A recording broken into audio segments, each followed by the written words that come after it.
Cinematographers or directors of photography are the people behind the scenes in charge of giving a film or production its unique visual style.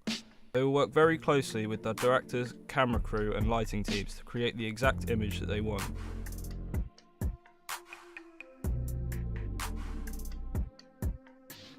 It all started in 1872 when Edward Muybridge created The Horse in Motion, the very first motion picture. Muybridge conducted an experiment to settle the debate on if a horse had all of its hooves off the ground at one single moment. To do this, he set up 12 cameras across the racetrack. As the horse ran down the track, it set off a series of tripwires, triggering the cameras to take photos. When you put this series of images together in a loop and play it quickly, it creates an illusion of the horse running. This was the start of the motion picture.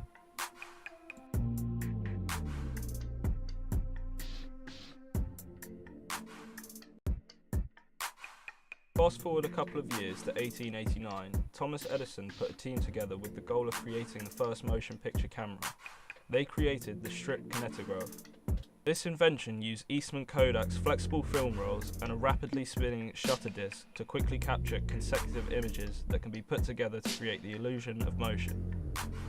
They later created the kinetoscope, which allowed people to watch the films that have been captured on the device. People would pay 5 cents to watch a short silent film about 20 to 30 seconds long. 1894, Broadway in New York opened the first kinetoscope parlor to the public.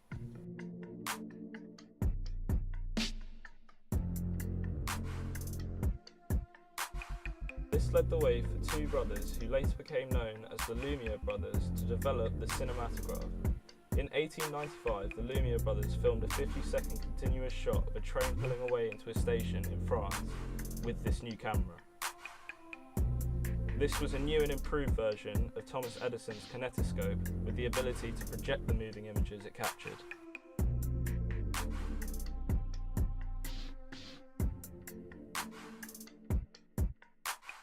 Upcoming camera production company Bell & Howell realised there was a large issue with LB cameras as they were made primarily with wood and leather, making durability a big issue. Martin and OSA Johnson were filming in Africa using a wooden Bell & Howell camera and found that termites had eaten through the cameras and the film. Upon hearing this, Bell & Howell decided to develop the first all-metal movie camera. It was called the Bell & Howell 2709. This completely changed the game for film cameras. In 1908, Bell & Howell decided to only manufacture cameras and projection technology with 35mm film. This marked a standardization in film. By 1919, almost all of Hollywood films were using Bell & Howell film cameras.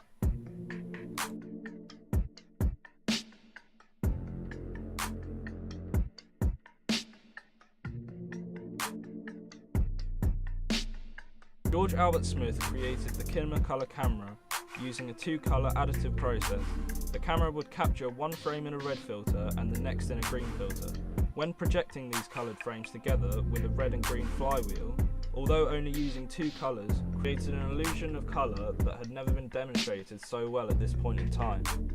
This was the beginning of colored film.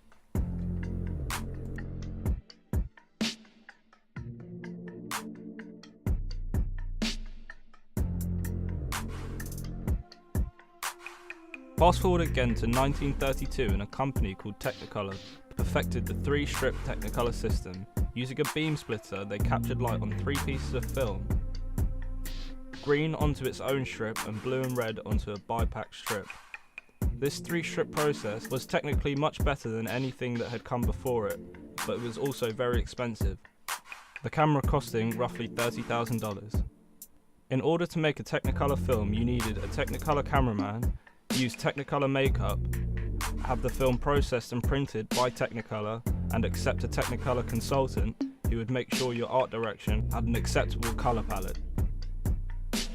A lot of Hollywood's major companies were hesitant to jump on board with Technicolor's expensive process, so Technicolor offered the process to a small upstart, Walt Disney, for his Silly Symphony cartoon series. Flowers and Trees and The 3 Little Pigs were both huge successes and even went on to win Oscars for Best Animated Short.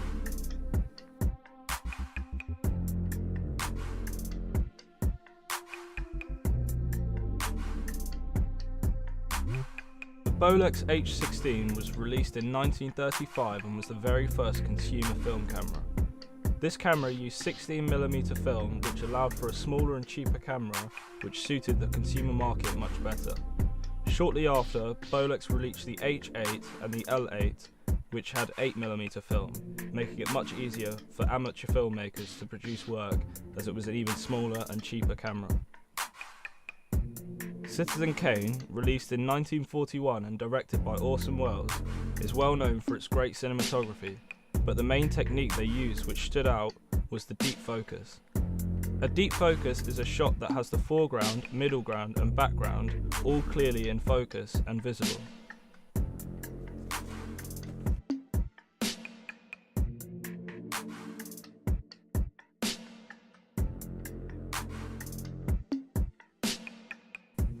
Coming back to the world of coloured film, Technicolor and their supplier Eastman Kodak controlled 90% of the coloured film market at this point in time.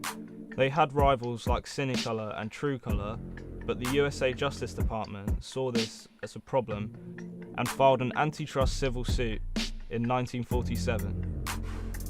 In 1950, a court decree forced Technicolor to make available certain cameras to small independent companies on a first-come, first-served basis.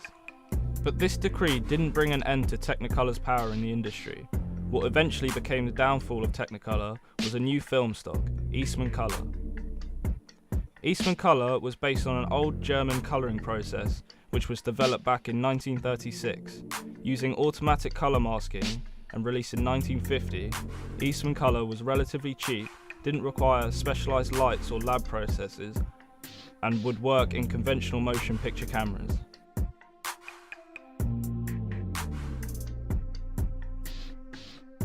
During the 1950s, Japanese filmmaker Akira Kurosawa rose to fame with films like Rashomon and Seven Samurai. Rashomon was the first Japanese film to be highly recognised across the world. It won the Academy Award for Best Foreign Language Film in 1951. Kurosawa is thought of as the director that created cinematography. He showed how a beautifully shot film can truly impact the story and enjoyment of a film. He made people admire the technicality behind each shot.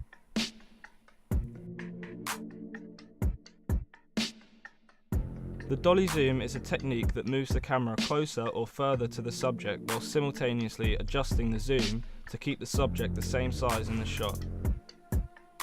This makes the subject in the foreground stay stationary whilst the background changes size and moves in a very disorientating way. Alfred Hitchcock was the very first cinematographer to use this technique in his film, Vertigo. This is why it is also known as the vertigo effect. Hitchcock used the dolly zoom to create a disorientating effect for the viewers in a scene where two characters are walking up stairs, and the dolly zoom is used to stretch the height of the stairs. Panavision introduced cameras like the Panavision 70 and Ultra Panavision 70, which gave us pictures in 70mm film size, which allowed for creators to capture much more in the shot. Tracking shot is simply just following and moving alongside a subject with the camera. Stanley Kubrick's The Shining, released in 1980, including one of the first tracking shots. A child is riding a tricycle round the house, and the camera follows him all the way. It makes the audience feel like they are moving with this character. George Lucas came out with the Sony HDW F900 in 2000. He partnered up with Sony and designed this camera for his upcoming movie Star Wars Episode II: Attack of the Clones, and it was one of the first digital cameras to break into Hollywood. This Star Wars film was the very first film to be shot completely on digital cameras. Whilst George Lucas was pushing the film industry towards digital film, Quentin Tarantino was still trying to keep film stock in the industry. He is known widely for using only film in his movies and his thoughts against using digital cameras to shoot on. In his early days, Tarantino was a video store clerk. That's where he found his appreciation for movies and found a lot of the inspiration for his future work. Since then, Tarantino has come to see shooting on film stock is by far the superior format for cinematic storytelling. He said that when he goes to the theatre and sees movies shot or projected in digital, he feels ripped off. He's obsessed by the magic of film and sees digital as the wrong route to reach that magic. Filmmakers like Judd Apatow, Rian Johnson, Christopher Nolan, and Paul Thomas Anderson are also with him on shooting on film stuff. Not everyone sides with Tarantino though. Big names like Danny Boyle, James Cameron, and Steve Soderbergh all shoot using digital cameras, and no one can claim that those directors don't make beautiful looking films on digital. In 2000, the first 4K camera was introduced, the Red One MX. 4K cameras quickly spread across Hollywood and have given us the extremely high quality images that we have today. 4K cameras also quickly spread into consumer versions, DSLR cameras. These were revolutionary for amateur filmmakers. These cameras were able to give consumers the ability to film in as high a quality as feature films, but with a camera that is much smaller and easier to use. This gave upcoming filmmakers the opportunity to produce high quality films without the issue of needing a big budget.